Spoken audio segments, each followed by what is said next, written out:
अस्सलाम वालेकुम, आप देख रहे हैं इनसाइड पाकिस्तान। मैं हूं मोहम्मद ज़फ़ीर।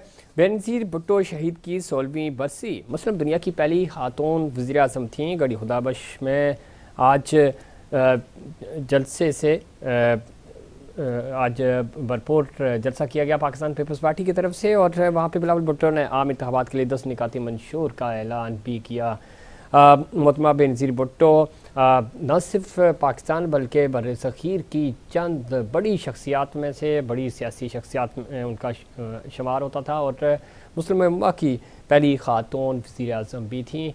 27 दिसंबर 2007 को लियाकत बाग में उनको जलसा आम में वो खिताब करने के बाद जब वापस आ रही थी तो टारगेट करके शहीद किया गया।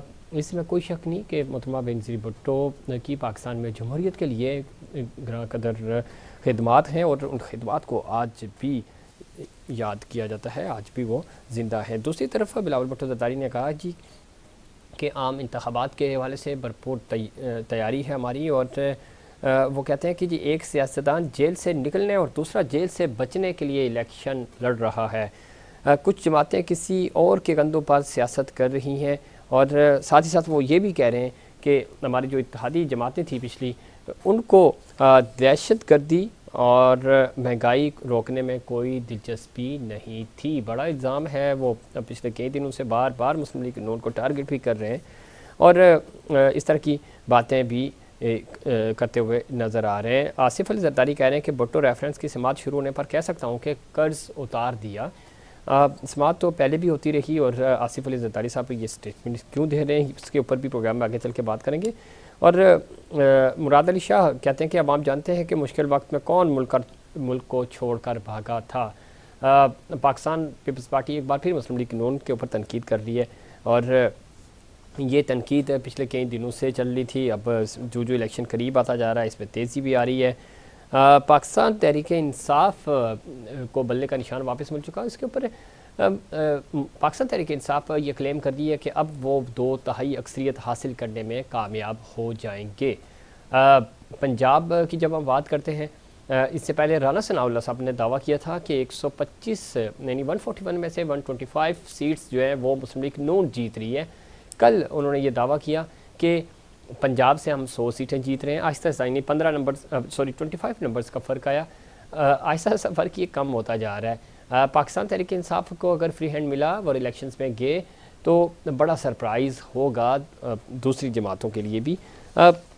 ज़मीनी हक़ाइक़ क्या हैं, इलेक्शंस ज़ाहिर है 8 फरवरी 2024 को होंगे तो पता चलेगा, लेकिन जो सर्वे रिपोर्ट्स हैं वो अगर हम सामने रखें तो मुस्लिम लीग नून, पाकिस्तान पीपल्स पार्टी और दूसरी जो जमातें हैं उनको बड़ी सख्त मेहनत करनी होगी। और ख़ास तौर पे जब हम पंजाब की बात करते हैं तो पंजाब में इत्तेहाद भी बनाए जा रहे हैं, और पाकिस्तान मुस्लिम लीग नून चूँकि दावेदार है कि हम सबसे बड़ी पंजाब में लीडिंग पार्टी होंगे, और पंजाब जो लीड करेगा ऑब्वियसली मरकज़ में, उसके लिए हुकूमत बनाना बड़ा आसान होगा। सिंध की जब हम बात करते हैं तो सिंध में मुस्लिम लीग नून अपने पंजे जमाने की कोशिश कर रही है, लेकिन यहाँ पे पाकिस्तान पीपल्स पार्टी अब तक उसको एज हासिल है, स्ट्रॉन्ग है, और दूर दूर तक उनका कोई मद्दे मुकाबिल नहीं है। केपी और बलूचिस्तान की जो सियासी सूरत हाल है वो बहुत ही डिवाइडेड है, दिलचस्प भी है, और उसमें तमाम ही पॉलिटिकल स्टेक होल्डर्स के पास थोड़ी थोड़ी नुमाइंदगी है, और वहाँ से मिक्स वोट और मिक्स सीट्स ही आएंगी। वाज़े बरतरी वहाँ पे भी लेना किसी एक जमात के लिए मुश्किल होगा। इस पर मज़ीद बात करेंगे। हमें ज्वाइन किया है मोहतरमा उज़मा कारदार साहिबा ने, सीनियर रहनुमा है मुस्लिम लीग नून की। उज़मा खुश आमदीद कहते हैं आपको प्रोग्राम में। उज़मा सुन पा रही हैं हमें? जी जी, मैं सुन पा रही हूँ। किस तरह देखती हैं सियासी तौर पे? ज़ाहिर है जैसे जैसे इंतहाबी वक्त गुजरता जा रहा है, जोड़ तोड़ में भी इजाफा हो रहा है, बयानबाजियाँ भी हो रही हैं। पाकिस्तान पीपल्स पार्टी पिछले कई दिनों से लफ्ज़ी वार तो जारी थे। आज साबिक वज़ीर आला मुराद अली शाह साहब भी बोल पड़े। उन्होंने कहा कि हम अवाम जानते हैं कि मुश्किल वक्त में इस मुल्क को कौन छोड़ कर गया। साथ ही साथ बिलावल भुट्टो कह रहे हैं कि इत्तेहादियों की महंगाई और दहशतगर्दी रोकने में कोई दिलचस्पी नहीं थी। जब आपकी हुकूमत थी, प्राइम मिनिस्टर शहबाज शरीफ साहब थे, ये माजी में इत्तेहाद होने के बावजूद भी अभी तक तलखियाँ दूर नहीं हो सकी और इसमें तो मज़ीद शिद्दत आती जा रही है। ये लफ्ज़ी वार अभी तक हो रहे, क्या वजह है? उस वक्त के जो फॉरेन मिनिस्टर थे बिलावल भुट्टो आज के जलसे में भी अपना क्रेडिट ले रहे हैं, लेकिन आपके प्राइम मिनिस्टर को वो कह रहे हैं कि वो संजीदा ही नहीं थे, और आपकी बाकी इत्तेहादी जमातों को कह रहे थे ना वो दहशतगर्दी रोकने में संजीदा थे और ना महंगाई, अदरवाइज़ आज ये मुश्किल सूरत हाल ना होती। जी देखिए, बात सारी ये है कि बिलावल भुट्टो जो है ना, वो उनको किसी ने ये इस गलत फहमी में मुब्तला कर दिया था कि आप पाकिस्तान के अगले प्राइम मिनिस्टर हैं। तो जब तक तो ये बात उनको किसी ने चैलेंज नहीं की, तो वो बड़े खुश खुश फिर रहे थे, उनको कोई किसी चीज से मसला नहीं था। लेकिन जब मियां मोहम्मद नवाज शरीफ मैदान में उतरे और जब वो 21 अक्टूबर को पाकिस्तान आए, तो इनके बिलावल साहब के सारे ख्वाब चिकनाचूर हो गए, क्योंकि उन्होंने देखा कि ओहो, ये तो भाई इनका तो नून लीग का तो वोट तक से मस नहीं हुआ, लोग उसी तरह वालेहाना अंदाज में उनके लिए निकले हैं, एक रेफरेंडम उन्होंने दिया है और एक पूरा उनके लिए अपने चारों तरफ से आए हैं, चौक हुआ लाहौर। तो उसके बाद से फिर इन्होंने अजीब अजीब बातें करनी शुरू कर दी, हत्ता कि फिर इनके वालिद साहब को पब्लिकली टीवी पे बैठ के ये कहना पड़ा कि बच्चे जरा जरा ध्यान से बात करो, हमारे पास नंबर गेम नहीं है, आपका तजुर्बा अभी कम है, तो ट्रेनिंग की आपको और जरूरत है, आप ऐसी बातें ना करें। तो अगर ये अपने वालिद साहब की बात सुन लेते ना, तो शायद इनके लिए मामला बेहतर हो जाता।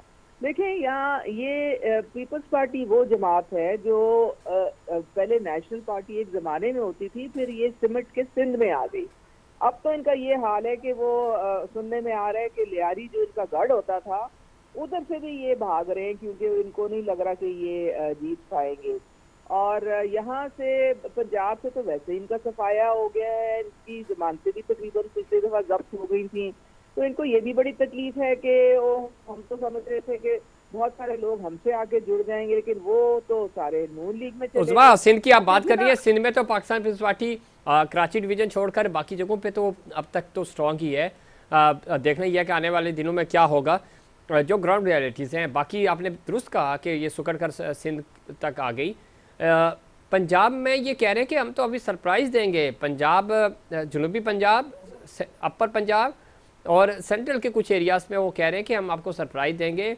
अभी तो मियां साहब को पता भी नहीं चलेगा, वो दावा कर रहे हैं कि जरदारी साहब के अभी तो मिशन लाहौर शुरू होना बाकी है। देखिए क्या सरप्राइज देना है, अब तो स्क्रूटनी पेपर्स की शुरू हो गई है। पहले हमें ये तो सरप्राइज देना कि आपके कैंडिडेट्स कौन से हैं, आपके कैंडिडेट सामने आएंगे तो हमें सरप्राइज मिलेगा ना। तो फिलहाल तो हमें कोई नजर नहीं आ रहा कि इन्होंने कोई इस तरह की कोई फाइनल बात की हो, या इन्होंने कितने कैंडिडेट्स मैदान में उतारे हैं। हमसे पूछे, हमारे तकरीबन 2,500-3 हजार कैंडिडेट्स जो हैं उनके पेपर्स जमा हो गए हैं, उनकी स्क्रूटनी भी हो रही है, और एक एक हल्के से हमें इतना अच्छा खासा हमें, यानी कि मियां साहब ने खुद जाती तौर पे इंटरव्यू सबसे लिए और फिर जाके मामला टिकटों का सेटल हो रहा है। तो ये खाली लफ्जों से और एक आध छोटा मोटा जलसा करने से तो बात नहीं होती है ना। इलेक्शन एक पूरी साइंस है और उसकी एक पूरी स्ट्रैटेजी बनानी पड़ती है। इनकी तो क्या स्ट्रैटेजी है, इनकी तो हमें कोई नजर ही नहीं आ रही है यहाँ पे क्या इनकी स्ट्रैटेजी है। बस इनके बड़के ही हैं, बड़के मारते हैं फिर बैठ जाते हैं। ये बात ठीक है, अभी ज़रा सामने आएगी स्ट्रेटजी। पंजाब में हमने देखा पिछले इंतखाबात में 2018 में बड़ी मायूस कुन कारकर्दगी थी पाकिस्तान पीपल्स पार्टी की। देखिए नंबर्स पे ही बात होती है, सिंध में उनके नंबर्स ठीक है तो हम आज बात कर रहे हैं कि ठीक है उनकी पोजीशन। पाकिस्तान तहरीक इंसाफ, लतीफ़ खुसर साहब दावा कर रहे हैं कि चूँकि अब बल्ले का निशान वापस मिल चुका है, पाकिस्तान तहरीक इंसाफ के तमाम लोगों ने, कवरिंग ने भी, और सबसे ज़्यादा उन्होंने फॉर्म्स भी जमा कराए, अब ज़रा स्कूटनी के बाद ही पता चलेगा। वो ये दावा कर रहे हैं कि हम अक्सरियत हासिल करेंगे, 2/3। अब तक जितनी भी जमातें हैं वो खुद क्लेम कर रही हैं, जरदारी साहब ने भी ये कहा और ख़ुद नवाज शरीफ साहब भी कह चुके हैं कि 172 का नंबर हासिल करना किसी सिंगल पार्टी के लिए मुश्किल है। तहरीक इंसाफ ये दावा कर रही है, इस दावे को किस तरह देखती हैं आप? देखिए इनका दावा बिल्कुल सही हो सकता है, लेकिन उसकी एक शर्त है जी, और शर्त ये है कि इलेक्शन डे जो है वो सारा सोशल मीडिया पे करवाया जाए, वोट भी सोशल मीडिया ही के थ्रू डले सारे। उसमें आप बॉट्स इस्तेमाल कर सकते हैं, बॉट्स आपके काम नहीं आते, आप मुवक्किल भी कहीं से ला सकते हैं, आप वर्चुअल किस्म के जलसे भी कर सकते हैं, तो तब ठीक है। इनकी तो फिर वाह वाह वाह वाह ये अपनी करते रहते हैं। अभी मैं एक सुन रही थी वो रजी दादा का मैं व्लॉग, और एक ये पूरी जनाब एक इन्होंने प्लानिंग की है फैज हमीद के साथ मिलके कि इलेक्शन डे पे इन्होंने तकरीबन हजारों के हिसाब से इन्होंने एक फौज जफर मौज जमा की है, जिनका काम ही ये होना है कि हर पोलिंग स्टेशन पे ये कैमरास लेके बैठ जाएंगे। फिर कोई ना फिर कुछ इनकी ख्वातीन अंदर जाके पोलिंग स्टेशन पे कहेंगी हमसे हमसे हमारा कार्ड छीन लिया, हमें वोट नहीं डालने दे रहे, हमें इन्होंने कपड़े फाड़ दिए फलाना। इस तरह की वो वीडियोस बना बना के फिर 1 मिनट के अंदर इनका प्लान है कि हम वायरल कर देंगे और हम इलेक्शन डे को मुतनाज़ा बना देंगे। अच्छा। ये प्लानिंग अभी से ये लोग कर रहे हैं। और ये अभी देखें वो बिलाल विर्क एक थे, मैं एक छोटी सी आपको मिसाल जी जी। झूठ की इन्होंने फैक्ट्रियां शुरू की हुई हैं। बिलाल विर्क एक इनके थे पीटीआई के, उसकी जख्मी एक आंख की तस्वीर उमर अयूब ने, ये अल्लाह भला करे ये समी इब्राहिम ने, इन सारों ने ये डाल के और कहा कि ये होता है पीटीआई के साथ जब आप कागज जमा कराने जाते हैं। उनकी वाइफ ने कहा कि खुदा के लिए ये आप इस तरह से नाकाम करें, इनका भी पीछे कार का एक्सीडेंट हुआ था और वो हॉस्पिटलाइज हुए थे, ऐसी कोई बात नहीं है। सही। तो वहां भांडा फूट गया। अब इनका तो आप सोचें कि ये टोपी ड्रामे के अलावा कुछ है ही नहीं। ठीक है, लेकिन उस बार ये तो टोपी ड्रामा समझ आ रहा है कि डिजिटल के ऊपर ज़ाहिर है इंतखाबात होंगे तो पाकिस्तान तहरीक इंसाफ जीतेगी। खुद राना सनाउल्लाह साहब 15 दिन पहले कह रहे थे कि पंजाब में 125 नशिस्तें हम जीत रहे हैं। कल वो ये दावा कर रहे हैं कि पंजाब में हम 141 में से 100 जीत रहे हैं, 25 तो 15 दिन में कम हो गई। तो ये क्या राना साहब पहले 125 का दावा कर रहे थे, कल से वो 100 का दावा कर रहे हैं? देखिए वो 125 उन्होंने एक किस्म से मुहतात अंदाजा ही बताया था। अच्छा, वो कोई तो 100 की कंफर्मेशन है? 100 की तो कंफर्मेशन हर हालत में है। अच्छा, हर हालत में आप देखें कि ये हमारे आप किसी भी हलके में निकल जाएं, आप कोई सर्वे करा लें, प्रॉपर सर्वे। हाँ जी। अभी मैं वो देख रही थी वहाँ दुनिया में वो कामरान शाह ने कराया है। हाँ, प्रॉपर सर्वे अगर आप कराएंगे तो आपको पता चले उसमें उज़मा साहिबा जो कामरान शाह साहब का सर्वे है उसमें से 65 आपके हैं, यानी मियाँ साहब के, यास्मीन राशिद साहिबा के हैं 45, तो वो भी कोई इतना मार्जिन नहीं है। इन हालात में भी अगर देखा जाए तो इसका मतलब है पाकिस्तान तहरीक इंसाफ तो मुकाबला कर रही है ना, अगर हम इसको सैंपल मान लें। किस चीज़ में मुकाबला कह रहे हैं? मैं ये कह रहा हूँ कि कामरान शाहिद के प्रोग्राम का आपने रेफरेंस दिया ना सर्वे का, जी जी, तो 65 हैं वोट मियाँ साहब के, 45 हैं पाकिस्तान तहरीक इंसाफ के। हाँ देखें बात सारी तो इसका है मतलब ये है कि सेकंड नंबर पे तो मुकाबला आपका फिर पीटीआई से ही है ना? देखें जरूर करें, हम ये नहीं कह रहे हैं एक अगर वो सियासी पार्टी सियासी बन के मैदान में उतरेगी जरूर आए, हमें कोई एतराज नहीं है। हम डरते नहीं है इलेक्शन से, बिल्कुल आए, हम मुकाबला करेंगे और वोट की ताकत से हम आएंगे। लेकिन मुझे सिर्फ ये समझ नहीं आती कि इनकी तंजीम किधर है। हमें तो इनकी तंजीम कहीं ग्राउंड पे नजर आ नहीं रही है। पता नहीं ये जो इलेक्शन डे की साइंस है, कौन इसको करेगा, कौन वोटर्स को मोबिलाइज करेगा, कौन इनके कैंप्स सारे सेटअप करेगा, कौन इनकी सारी ये पूरे दिन जो है सुबह से लेकर रात तक मैनेजमेंट करेगा। तो ये तो अब आप देखें ना, हमें ग्राउंड पे तो फिलहाल कुछ नजर फरिश्ते आएंगे ना मदद को। हाँ मौक्कल आ सकते हैं, मौक्कल आ सकते हैं। नहीं मौक्कल नहीं, मैं फरिश्ते का है, आप इसको ट्विस्ट ना करें। नहीं देखें, फरिश्ते जो है ना उनको अल्लाह ताला ने और बहुत काम दिए हैं। फरिश्तों का ये काम नहीं होता कि एक पार्टी को आगे वोट डाले। फरिश्तों के काम होते हैं कि सबके बराबर के लिए वो, और उनका काम जो है वो तो चले। लेकिन आपको पाकिस्तान तहरीक इंसाफ तो खैर क्लेम कर रही है, वो मुकाबला भी कर रही है। पाकिस्तान पीपल्स पार्टी के 3 वोट हैं जिस सर्वे का आपने बताया। ओवरऑल सर्वे देखें तो पाकिस्तान तहरीक इंसाफ सर्वे में आगे नज़र आ रही है। पाकिस्तान पीपल्स पार्टी ये कह रही है कि अगर आप इतने मकबूल हैं तो पंजाब में मियाँ साहब को अपने वेलकम जलसा तो कर दिया उनका, उसके बाद जलसे नहीं कर रहे क्योंकि लोग आपके साथ नहीं खड़े। देखिए बात सारी ये है कि इनको, मुझे लगता है कि जमहूरियत की अलिफ बे पे नहीं आती, या ये भूल चुके हैं। वो क्या तो कुर्बानियां दी हैं, वो इनको क्या ये नहीं दावेदार हैं मालूम, सबसे ज़्यादा इनको तो। देखें, इनको ये पता होना चाहिए, एक प्रोसीजर होता है।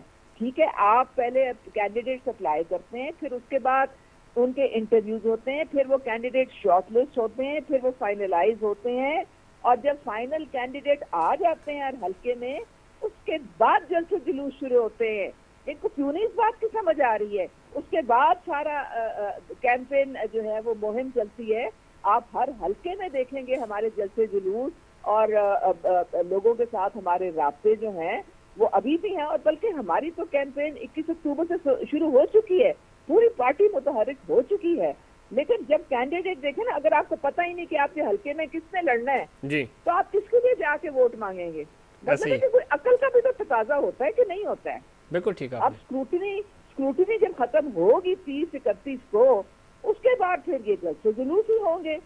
ठीक है, तो तो इनको यानी आप क्यों कह रही नहीं है इस बात की पंजाब समझ से आती है? पाकिस्तान मुस्लिम लीग नून बड़ा सरप्राइज देगी, कम बैक करेगी और 18 से पहले वाली पोजीशन पे आ जाएगी। बिल्कुल इंशाल्लाह ताला बिल्कुल आएगी, और हमारे साथ बहुत सारी और पार्टीज जो हैं इस वक्त, सबको पता है, सब चाहते हैं कि हमें मुस्लिम लीग नून का टिकट मिले, क्योंकि तभी हम जीत सकते हैं। बाकी सबको पता है कि हम नहीं जीत सकते हैं, तो सबकी कोशिश है कि वो मुस्लिम मुस्लिम लीग लीग नून नून में का टिकट शामिल मिले। हूँ। बहुत शुक्रिया उज़मा करदार साहब, आपने प्रोग्राम में वक्त दिया। और इस वक्त हवा चल रही है मुस्लिम लीग नून की, बकौल उज़मा करदार साहिबा के, कि सब चाहते हैं कि पाकिस्तान मुस्लिम लीग नून का टिकट मिले। टिकट की लाइन ज़रूर लगी होगी, लेकिन 2022 के जो इलेक्शंस हुए थे और उन इलेक्शंस में क्या हुआ सब ने देखा, और बड़ा सरप्राइज़ मिला था खुद पाकिस्तान मुस्लिम लीग नून को और उनके टिकट होल्डर्स का, जो दावेदार थे कि हवा चल रही है। हवा इस वक्त भी चल रही है, किसकी चल रही है ये नहीं समझ आ रही। और मुस्लिम लीग नून खुश ज़रूर है, लेकिन परेशान भी है, उनको भी आइडिया नहीं हो रहा कि मामला किस तरफ जा रहे हैं। ग्राउंड रियलिटीज़ बिल्कुल डिफरेंट हैं। कहीं से अगर उनको कोई हिमायत हासिल भी है, लेकिन अवामी सतह पे बहुत मेहनत करने की ज़रूरत है इन तमाम सियासी जमातों को, और अवामी रद्दमल बड़ा ख़तरनाक आ रहा है, जो कि सर्वे रिपोर्ट्स खुद बता रहे हैं। इस पर मज़ीद बात करेंगे मोहतरमा बेनज़ीर भुट्टो शहीद के हवाले से भी, और पाकिस्तान पीपल्स पार्टी क्या प्लान कर दी है, लेकिन उससे पहले मशवरे।